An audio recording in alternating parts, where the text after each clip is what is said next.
अस्सलाम वालेकुम friends, welcome back to top smarties. Drama serial Umme Ayesha, जहां पर अजमीर और आयशा के निकाह के बारे में जब उसकी मां को मालूम पड़ा तो जाहिर सी बात है नौशीन ने बहुत गुस्सा किया, जो कि उसे करना भी चाहिए था। और ये सब कुछ दादी की वजह से हुआ। दादी ने ही तो अजमीर और अपने बेटे को मना किया था कि वो नौशीन को कुछ ना कहें। हालांकि नौशीन को इस रिश्ते के लिए मनाना बहुत ज़रूरी था, वो माँ थी।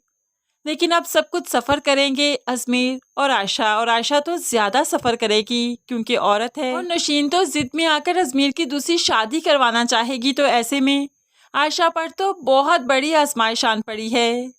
अब यहाँ पर अजमीर जो अपनी माँ से बात कर रहा था, लेकिन माँ ने कोई बात ना सुनी, बहुत गुस्से में था। तो वो अपने कमरे में चला गया। यहाँ पर पहले ही उम्मे आयशा बैठी थी। अब यहाँ से अजमीर और आयशा की नई जिंदगी शुरू होगी। यहाँ पर जब आया करता था तो कमरे में कोई नहीं हुआ करता था। आज उम्मे आयशा बैठी है, यानी जिंदगी तो यहीं से ही शुरू हो चुकी है, यहीं से ही बदल चुकी। अब यहाँ पर अजमीर को भी कुछ समझ नहीं आ रहा और आयशा को भी, इसलिए थोड़ी बहुत बातचीत हुई और उसके बाद दोनों ही सो गए। जैसे ही फजर की अजान हुई तो आयशा जल्दी से उठ गई, वजू किया। अब अजमीर की जो नींद डिस्टर्ब हुई तो उसे बहुत गुस्सा आया कि ये क्या, अब क्या हमेशा उसे इतनी ही सुबह उठना पड़ा करेगा। वो आयशा पर गुस्सा करना चाहता है, आयशा से कुछ कहना चाहता है, लेकिन नहीं कह पा रहा। लेकिन आहिस्ता ही आहिस्ता वो अपना गुस्सा आयशा पर शो किया करेगा, आयशा को डांटा भी करेगा। अब यहाँ पर आयशा ने नमाज तो अदा कर ली, लेकिन उसके बाद अब जैसे ही कुछ दिन निकला तो अजमीर के वालिद उसे कहने लगे, आज ऑफिस आने से पहले आयशा को कुछ शॉपिंग करवाओ, उसके पास कपड़े नहीं। ऐसे ही दादी और फिर बाप के कहने पर वो आयशा को शॉपिंग के लिए ले जाता है, जहाँ पर आयशा ने अपने लिए कपड़े भी लिए और नया अबाया भी लिया। अब यहाँ पर जैसे ही घर आए तो नौशीन काफ़ी भड़क जाती है, कहाँ गई थी तुम, मेरे बेटे के साथ कहाँ गई थी। तो आयशा बता देती है, अजमीर मुझे शॉपिंग पर लेकर गए थे।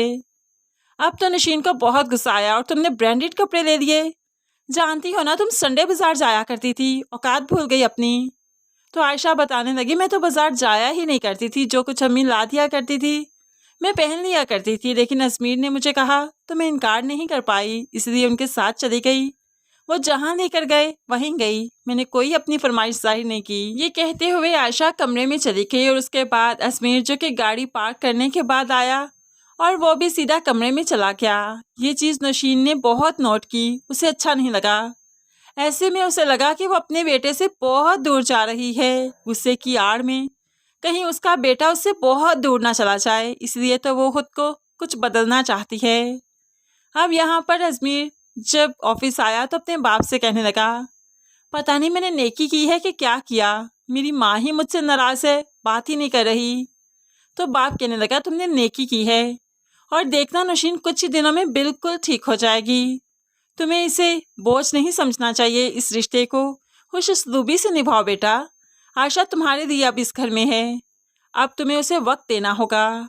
लेकिन अजमीर बुरी तरह से झुंझला कर रह गया कि आखिर इस रिश्ते में है क्या, जिसके बाद मेरी जिंदगी मुकम्मल तौर पर बदल कर रह गई। अब जब घर वापस आया तो रात के वक्त फिर अपनी माँ के कमरे में आता है, माफ़ी मांगने लगा, मेरी वजह से आप बहुत हर्ट हुई हैं, प्लीज़ मुझे माफ़ कर दीजिए।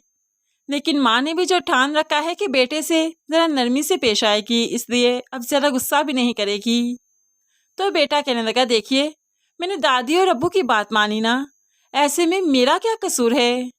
तो माँ सोचने लगी, दादी और बाप ने मिलकर मुझे पागल बना दिया, मेरा बेटा मुझसे छीन लिया, मेरी बहुत इंसल्ट की, तो अब इन लोगों की इंसल्ट की बारी है। मैं अपने बेटे के साथ मिलकर इन लोगों की खूब अच्छे से इंसल्ट करूंगी। अब अजमीर मजाक में कहने लगा, ठीक है, एक शादी मेरी अब्बू और दादी ने करवाई, एक आप करवा दीजिए, वैसे भी मर्द को 4 की इजाज़त है ना। अब अजमीर तो मजाक कर रहा था, लेकिन नौशीन इस मजाक को बहुत सीरियसली देखी और वही सब कुछ करेगी जो अजमीर ने अभी अभी मजाक में कहा। वो अजमीर की दूसरी शादी करवाएगी, इस तरह से वो आयशा को अजियत देगी, अपनी सास और अपने शौहर से इस तरह से इंतकाम लेगी।